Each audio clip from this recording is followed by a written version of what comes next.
अस्सलाम वालेकुम दोस्तों उम्मीद है कि आप लोग खैरियत से होंगे।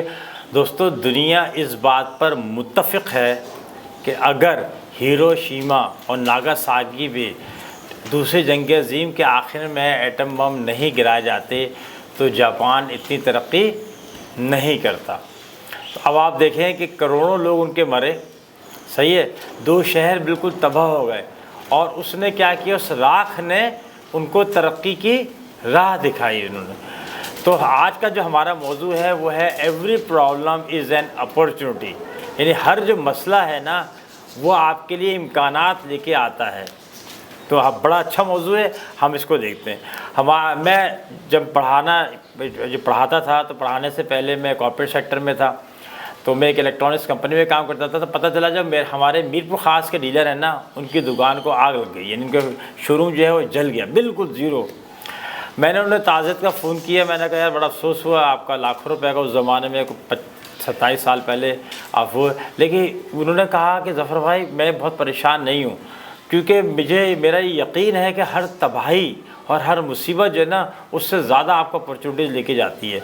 तो बाहर उस वक्त मेरी आधी तो समझ में आई थी, मगर मैंने कहा यार इतना बड़ा नुकसान है और ये बंदा जो है बड़ा ऑप्टिमिस्ट है, वो बड़ा स्पिरिट के साथ काम कर रहा है, बात कर रहा है बाहर। और हक़ीक़त यही हुआ कि जब बिल से फिर पूरी वो शोरूम गिराया, उसको ख़रीद लिया, जो दुकान किराए की थी, मालिक ने बेच दिया उसको सस्ते दामों, फिर उसको फिराया। उसने 3 मंजिला बेहतरीन किस्म का शोरूम बनाया, जिसमें वेयर हाउस भी उसी में आ गया, शोरूम भी उसमें आ गया, और जो दूसरे शहरों से कोई सेल्स वाले आते थे तो उनको आराम कराना और खाना खिलाना, उसके लिए भी उसने एक हिस्सा बना लिया। मैंने कहा देखिए कितनी ज़बरदस्त बात है। बात बिल्कुल दुरुस्त है कि every problem is an opportunity.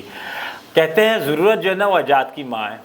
तो जब मसाइल आते हैं तो ज़रूरतें बढ़ जाती हैं, जब ज़रूरतें बढ़ जाती हैं तो फिर हम मुख्तलिफ़ चीज़ें ईजाद करने लगते हैं।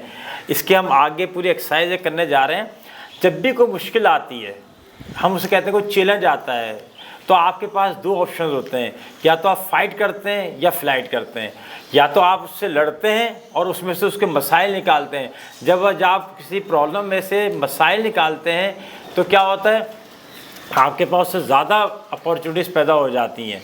और या फिर क्या होता है, आप फ्लाइट करते हैं, फिर आप रोना शुरू कर देते हैं, हाय हमारे साथ ये हो गया, हाय हमारे साथ ये हो गया। तो याद रखिएगा, जब भी आपकी ज़िंदगी में कोई मुश्किल आए, चाहे तो हमेशा मुश्किलात जो है वो पीछे इम्कानात लेके आती हैं। हमारे कितने ऐसे सियासतदान हैं कि अगर उनके अब्बा ज़िंदा होते, कोई उनको कत्ल नहीं करता, मारता नहीं, धमाके में नहीं ख़त्म होते, तो बच्चे सियासत में आते ही नहीं। तो वो वहाँ भी एक अपॉर्चुनिटी आई। कितने मालकान ऐसे हैं कि जिनके वालिदैन बड़े बड़े ग्रुप चलाते थे, उनको हादसात हो गए तो बच्चों को अपॉर्चुनिटी मिली। तो हर अपॉर्चुनिटी के पीछे एक वाक़या है। अब वही जो हम बात कर रहे हैं फ़ाइट और फ्लाइट की, आप देखें जो अक्सर जो बेचारे लोअर मिडिल क्लास घर होते हैं, उनमें अगर एक ही महल्ले में 2 बापों का इंतकाल हो जाता है तो हमारे पास 2 मॉडल आ जाते हैं। ये फ़ाइट और फ्लाइट की बात करूँ मैं, क्या आ जाता है, एक आता है कि एक बच्चा जो है ना वो फ्लाइट करता है, वो कहता है हुए मेरे तो अब्बा मर गए, तो पता चला वो कटोरा लेके और लोगों से भीख मांगने निकल जाता है। और दूसरा बच्चा कहता है अब्बा मेरे गए हैं, अभी मेरे ऊपर जिम्मेदारी है, जहाँ अब्बा थे मुझे उससे घर आगे अपने घर को लेके जाना है। तो वो क्या करता है, वो फाइट करता है, और वो देखें तो वो किसी ग्रुप ऑफ कंपनीज़ का चेयरमैन होता है 15 साल के बाद। तो ये हमारे पर डिपेंड करता है। छोटी सी बात, इसी को हम जस्टिफाई करते हैं। पाकिस्तान में सब बिजली का बड़ा बहरान है, शायद ही कोई शहर हो जहाँ पे लोड शेडिंग ना हो रही हो। तकरीबन 6-6 घंटे 8-8 घंटे तो बड़े शहरों में भी हो रही है। अब आप देखें तो ये क्या है, बहरान है ना, तो ये मसला है, आपको भी है और मुझे भी है। अब इस मसले का सिर्फ हम जनरल एक नॉन टेक्निकल एक जो ना वो बात करें, बिजली जाने से 4 ऑप्शंस तो आपके पास आ गए। एक ये आ गया कि लोगों ने यूपीएस का काम शुरू कर दिया, दूसरी बी ने जो है वो सोलर का काम शुरू कर दिया, सी ने जो है वो विंड का काम शुरू कर दिया, और डी ने जनरेटर से काम शुरू कर दिया। मैं इस पर तो जा ही नहीं रहा कि जनरेटर्स के कितने किस्में हैं, गैस से, डीजल से चलने वाले और फला से चलने वाले। मैं सिर्फ ये तो और मज़ीद इसकी माइक्रो हो जाएगी। हम उठा लेते हैं सिर्फ सोलर को अगर आप उठा लें तो आप देखें कितनी अपॉर्चुनिटीज़ मिल रही है। सिर्फ उसकी सेल्स पे चले जाएँ तो कन्वर्टर अलग भी करें, एक बहुत बड़ी मार्केट है। प्लेट्स अलग बिक रही है, सोलर प्लेट्स, ठीक है ना, बैटरीज अलग हो रही हैं, उसकी एसेसरीज, उसके तार क्लिप्स, ये अलग एक बहुत बड़ी मार्केट है। फिर लॉजिस्टिक, वो वहाँ से डीलर की दुकान से घरों पे जाता है, ऊपर चढ़ाया जाता है, फिर इंस्टॉलेशन, तो आप देखें 6 तो पॉइंट सिर्फ सेल्स के ही हो गए। तो एक प्रॉब्लम आई, प्रॉब्लम एक, बिजली नहीं है जी, बिजली कम है, तो उसके सोल्यूशन में हमने 4 में से सिर्फ एक, 4 भी बड़े हैं, इसके अलावा भी बहुत सारे ऑप्शन हैं, 4 में से सिर्फ हमने सोलर उठाया। सोलर की सेल्स में 6 ऑप्शन मिल गए हमें। सोलर की आफ्टर सेल में चले जाएंगे तो फिर वही लॉजिस्टिक भी आ जाएगा और फिर सर्विस भी आ जाएगी जनाब, और बहुत सारी चीज़ें भी आ जाएंगी, गारंटी भी आ जाएगी, और आउटसोर्स कर सकते हैं, वो भी आ सकता है। तो आप ये देख लें कि हर जो प्रॉब्लम है वो एक अपॉर्चुनिटी आपको देती है। अब सवाल ये पैदा होता है कि हम अपनी प्रॉब्लम्स को कन्वर्ट कैसे करें अपॉर्चुनिटीज़ के अंदर। इसका एक जो है वो तकरीबन 4-5 पॉइंट्स के ऊपर मुश्तमिल एक स्टेप्स हैं। नंबर 1 ये कि कोई भी प्रॉब्लम उठा लें, चाहे बिजली उठा लें, चाहे कोई और उठा लें, चाहे सैलाब आए सिंध के अंदर जनाब, अभी हमारी जो है वो व्हील चेयर लिफ्ट जो है ना वो फंसी थी, कुछ भी उठा लें, जहाज़ क्रैश होते हैं, तो कोई पिक वन एनी प्रॉब्लम, एक प्रॉब्लम उठा लें। दूसरा उसका है सर्च अल्टरनेटिव।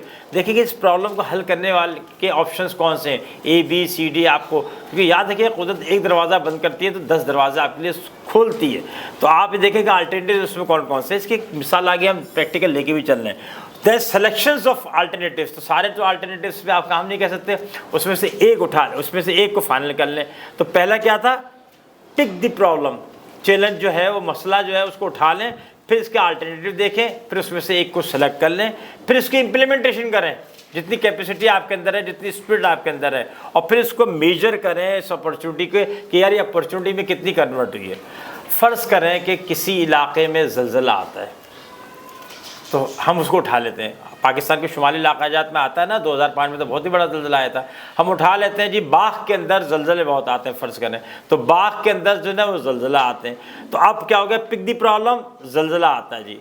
सर्च अल्टरनेटिव्स, पहला अल्टरनेटिव तो ये कि ज़लज़ले से कहें कि भाई यहाँ नहीं आया करो।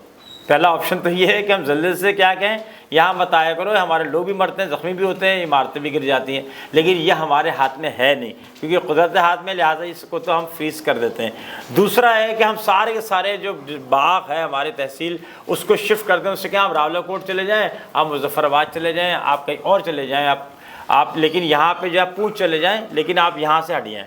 तीसरा है कि नहीं, हम वहाँ जो बिल्डिंग्स बनाएं ऐसी बनाएं जो ज़लज़ला प्रूफ हों, रेस्क्यू का इंतज़ाम कराएं, अलार्मिंग सिस्टम करें, जिस तरह जापान में बहुत ज़लज़ला आते हैं वो उन्होंने कर रखा है। तो ये हमारे सर्च, अभी तो खैर में आगे निकल गया कि सर्च अल्टरनेटिव्स में हमने देखा कि 3 ऑप्शंस हैं, इससे भी ज़्यादा हैं, लेकिन क्योंकि 8-10 मिनट की वीडियो होती है तो वहाँ हम छोटी बात करने की कोशिश करते हैं। फिर है सिलेक्शन ऑफ अल्टरनेटिव्स, तो हम कहते हैं हम दूसरे पे जा रहे हैं। किस पे जा रहे हैं, हम इस पे जा रहे हैं, तीसरे पे जा रहे हैं। हम ना तो ज़लज़ले से ये कह रहे हैं कि तुम मत आया करो, ना ही हम सबको मूव कर रहे हैं, हम कह रहे हैं कि भाई हम अपना इंफ्रास्ट्रक्चर फैसिलिटीज़ को बढ़ा देते हैं। तुम तीसरे पे जाते हैं।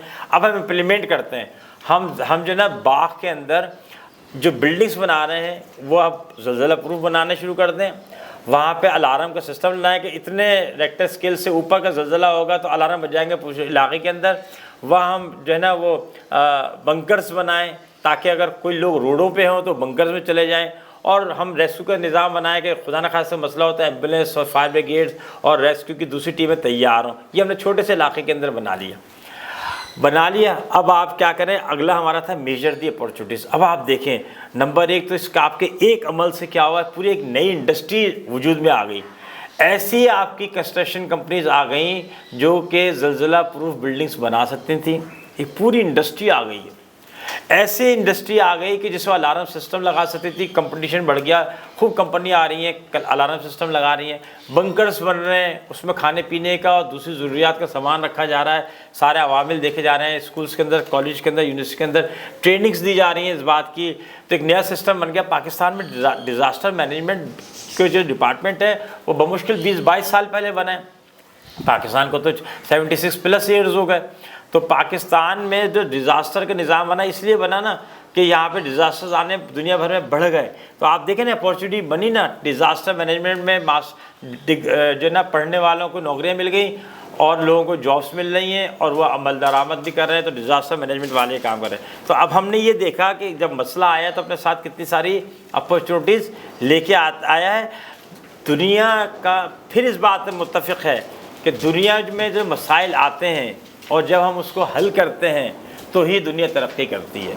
ठीक है ना। उम्मीद है कि आपको ये टॉपिक पसंद आया होगा। तो हमारा आप भी उम्मीद है इसी तरह भी चैलेंजिंग रहेंगे। जब भी कोई मसला आएगा तो आप उसको हल करेंगे, ना कि उसके साथ सफ़र करके किराए करेंगे। अपना उस चैनल का बहुत सारा ख्याल रखें, मौसम से लुत्फ़अंदोज़ हों। अस्सलाम वालेकुम।